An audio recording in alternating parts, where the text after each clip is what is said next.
ในขังวันที่15ธันวาคม2025ที่ผ่านมาคณะกองพัฒนาทงกะหลงพร้อมด้วยองค์การปกครองบ้านใหญ่ทงกะหลงได้ระดมพ่อแม่ประชาชนและผู้ประกอบการภายในบ้านสร้างขบวนการซ่อมแปลงเส้นทางเข้าบ้านที่เป็นทางเปเพเป็นคุ้มเริ่มแต่บ้านจันทร์สว่างหาบ้านนำโคง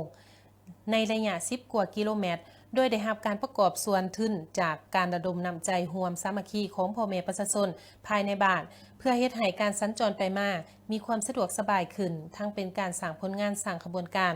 ส่งการเฉลิมฉลองวันศาสตร์ที่2ธันวาคมครบรอบ50ปีและวันขายวันเกิดประธานไกรสอนพรหมวิหารผู้นำที่แสนเข้าลบหักของปวงชนลาวทั้งศาสตร์ครบรอบ105ปีเขาร่วมนำพาสร้างขบวนการในครั้งนี้มีฐานพันโททองพูนแพงโสภาหัวหน้าคณะกองพัฒนาทงกะหลงฐานบัวลีไสยเดชเลขาคณะพักหักฐานบ้านใหญ่ทงกะหลงพร้อมด้วยพ่อแม่ประชาชนและผู้ประกอบการหางหานเขาร่วมอย่างเป็นขบวนการและบ้านภายในนครปักเซการโฆษณาปลูกจิตสำนึกเกี่ยวกับการเก็บเมียนการคัดแยกขี้เหงื่ออยู่สถาบันการศึกษาโรงเรียนชุมชนและบ้านภายในนครปักเซของโครงการขนย้ายเคียนถ่ายและแยกขี้เหงื่อมาใส่คืนอยู่นครปักเซแขวงแก่นประสาทภายใต้กองทุนพิเศษแม่น้ำโขงแม่น้ำลานสร้างสาธารณรัฐประชาชนจีนได้ดำเนินการจัดตั้งปฏิบัติอย่างมีประสิทธิผลในวันที่18ธันวาคม2025นี้อยู่ที่โรงเรียนมัธยมสมบูรณ์บ้านกลางได้จัดพิธีโฆษณาปลูกจิตสำนึกเกี่ยวกับการเก็บเมียนคัดแยกขี้เหงื่อให้แก่น้องนักเรียนให้เกียรติเข้าร่วมของทานสมพรไสสงครามหัวหน้าห้องว่าการนครปักเซหัวหน้าคณะจัดตั้งปฏิบัติโครงการมีห้องผู้อำนวยการโรงเรียนมัธยมสมบูรณ์บ้านกลางมีวิทยากรจากแขนงสิ่งแวดล้อมแผนกกสิกรรมและสิ่งแวดล้อมแขวงห้องการเกี่ยวของนครปักเซ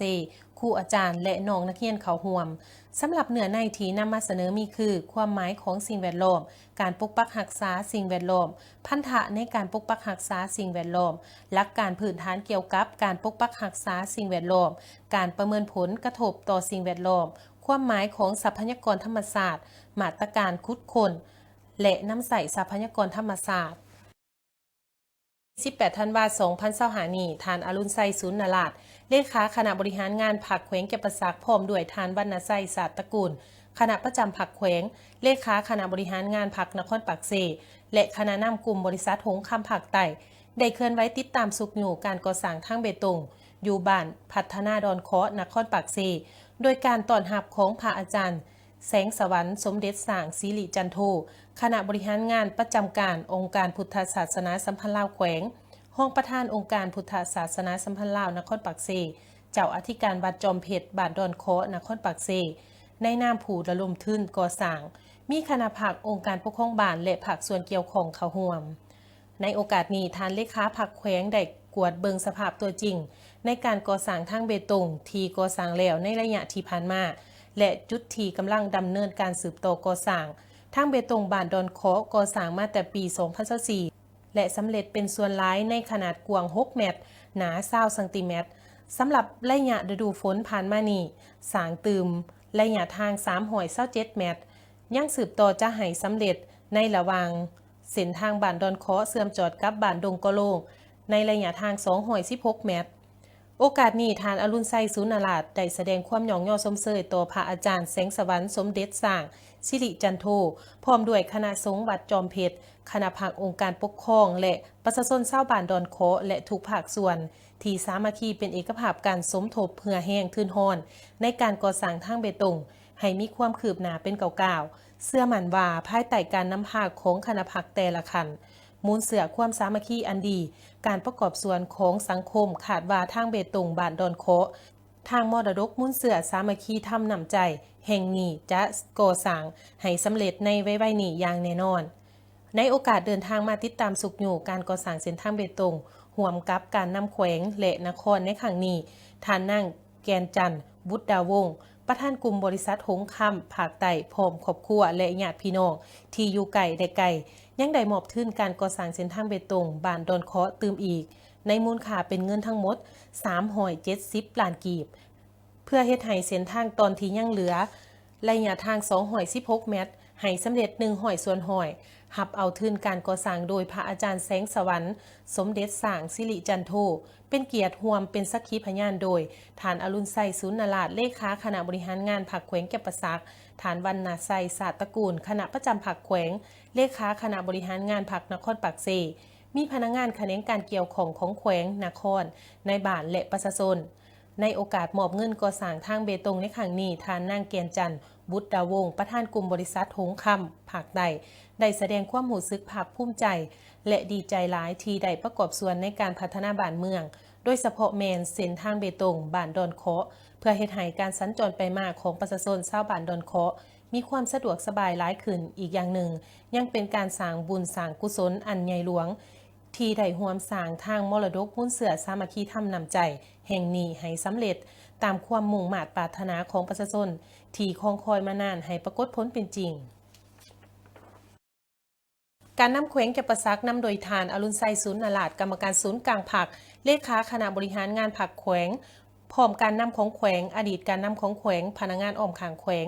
คณะเมืองบันเจียงเจริญสุขภรรยาการนำผู้ประกอบการธุรกิจพร้อมด้วยประชาชนได้ร่วมทัศนศึกษาส้มสถานที่ทางประวัติศาสตร์เฮือนของอดีตประธานไกรสนพรหมวิหารที่บ้านลาดบกเมืองบันเจียงเจริญสุขพร้อมนี้ก็ได้รับฟังการเล่าประวัติความเป็นมาการเคลื่อนไหวของประธานไกรสนพรหมวิหารจากผู้อาวุโสภายในบ้านลาดบกมีกิจกรรมถามตอบวิทยาศาสตร์น้องๆเยาวชนชาวหนุ่มโอกาสนี้ฐานอรุณไสยสุนราชก่อกล่าวมีคำเห็นเกี่ยวกับความหมายความสำคัญของกิจกรรมทัศนศึกษาและกิจกรรมถามตอบวิทยาศาสตร์ซึ่งแม่นหนึ่งในกิจกรรมของแขวงแก่นประสักในโอกาสฉลองวันศาสตร์ที่2 ธันวาคมครบรอบ50 ปีและวันเกิดประธานไกรสนพรหมวิหารครบรอบ105 ปีพร้อมยกให้เห็นผลงานอันล้ำเลิศของประธานไกรสนพรหมวิหารที่มีต่อภารกิจการปฏิบัติต่อประเทศชาติและประชาชนเพิ่นเคลื่อนไหวการปฏิบัติอยู่เขตเมืองบะเจียงในระยะปี 1964 และเฮือนของเพิ่นอยู่บ้านลาดบกเมืองบะเจียงสร้างขึ้นในวันที่ 11 ธันวาคม 1983 เพื่อมาเคลื่อนไหว2 นาทียุทธศาสตร์การปกปักรักษาและพัฒนาประเทศชาติพร้อมนี้ก็เน้นหนักให้หลานน้อยเยาวชนน้องน้อยสาวหนุ่มได้ร่ำเรียนเอาแบบอย่างของประธานไกรสนพรหมวิหารคือจิตใจรักศาสตร์คุณสมบัติศีลธรรมปฏิบัติของเพิ่นโดยการรักษาระเบียบวินัยแบบแผนการดำรงชีวิตและให้ครูอาจารย์เอาใจใส่ปรับปรุงหลักสูตรการศึกษาหลากหลายสีสันเพื่อดึงดูดการเรียนการสอนให้แก่น้องนักเรียนจากนั้นคณะผู้แทนก็ได้มอบของขวัญให้แก่น้องนักเรียนอีกด้วยแต่หนึ่งนั่นก็เป็นแหล่งประวัติศาสตร์อันหนึ่งที่อยากเป็นบอนศึกษาเรียนรู้ให้แก่อนุชนเยาวชนรุ่นหลังเนาะแต่ข้าพเจ้าก็เป็นแสดงความรู้สึกภาคภูมิใจเป็นอันหนึ่งเนาะที่ภาครัฐขันเทิงโดยเฉพาะการนำขันแขวงขันเมืองและองค์การจัดตั้งที่เกี่ยวของแต่ละขันได้มาเป็นห่วงเป็นใยติดตามห้องห้อยประวัติศาสตร์นะอันเป็นแนวนั้นแล้วข้าพเจ้านอกจากความรู้สึกภาคภูมิใจแล้วเนาะก็มีงานไขอยากเสนออยากห้องมายังสังคมก็คือการจัดตั้งต่างๆเนาะเฮ็ดแนวใดเพื่อเป็นการบูรณะปรับปรุงให้สภาพเพื่อนพักหรืออนุสรณ์สถานดังกล่าวได้มีการพัฒนามีการปกปักรักษาก่อข้องให้สังคมอื่นๆได้ช่วยกำลังใจกำลังทรัพย์ได้มาประกอบส่วนบูรณะให้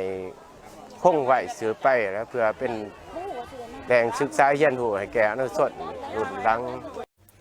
วันที่ 13 ธันวาคม 2025 นี้องค์การพุทธศาสนาสภาลาวเมืองสนะสมบูรณ์ร่วมกับของการแนวลาวสร้างศาสตร์เมืองสมทบกับองค์การปกครองบ้านพัฒนาปากซอนเมืองสนะสมบูรณ์ได้จัดกิจกรรมทำบุญใส่บาตรมหาสามัคคีแด่พระสงฆ์สามเณรจำนวน105 องค์ภายในเขาหัวมีพระอาจารย์สมสนิทเกี่ยวบุตรดา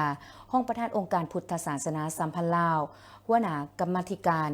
ปกครองสงฆ์เมืองประธานองค์การพุทธศาสนาสัมพันธ์ลาวเขตทรงปากโซนพระอาจารย์ค่ำมัน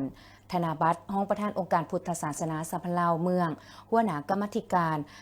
สาธารณูปการเมือง พระอาจารย์บุษดีจันทไพวงศ์คณะประจำองค์การพุทธศาสนาสัพพลาวเมืองหัวหน้ากรรมาธิการเผยแผ่ศีลธรรมเมืองพระอาจารย์ศรีบุญเฮืองล้วนอัมพรคณะประจำพรรคเมืององค์ซวยเวียกงานหอบด่านองค์การพุทธศาสนาสัพพลาวเมืองภายนอกมีฐานังกุหลาบวรรณลาศประธานแนวราวสังสาสตร์เมืองทานสุขสวรรค์ศรีประเสริฐเลขาคณะพรรคหากทานศรีน้ำกุมศรีพร้อมด้วยองค์การปกครองพ่อแม่ประชาชนผู้ที่มีจิตใจเหลื่อมใสศรัทธานำพุทธศาสนาภายในบ้านพัฒนาปากโซนและบ้านอ้อมขางเขาห่วมอย่างหลวงหลายพระอาจารย์สมสนิทเกี่ยวบุดาประธานองค์การพุทธศาสนาสัมพันธ์ลาวเขตทรงปากโซนกาวา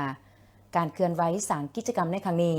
เมนเพื่อเป็นการส้มเซยและเฉลิมฉลองวันศาสตร์ที่2ธันวาคมรอบ50 ปีและวันขายวันเกิดประธานไกรสอนพรหมวิหารผู้นำที่แสนเคารพหักของปวงชนลาวทั้งศาสตร์ครบรอบ105 ปีตอนรับกองประชุมใหญ่สมัยที่8ของผู้แทนแนวลาวสร้างศาสตร์แขวงจำปาสักที่จะได้เปิดขึ้นในตอนนี้ติดพันกับการเผยแผ่ศีลธรรมนำเอาศีลธรรมคำสอนขององค์สมมา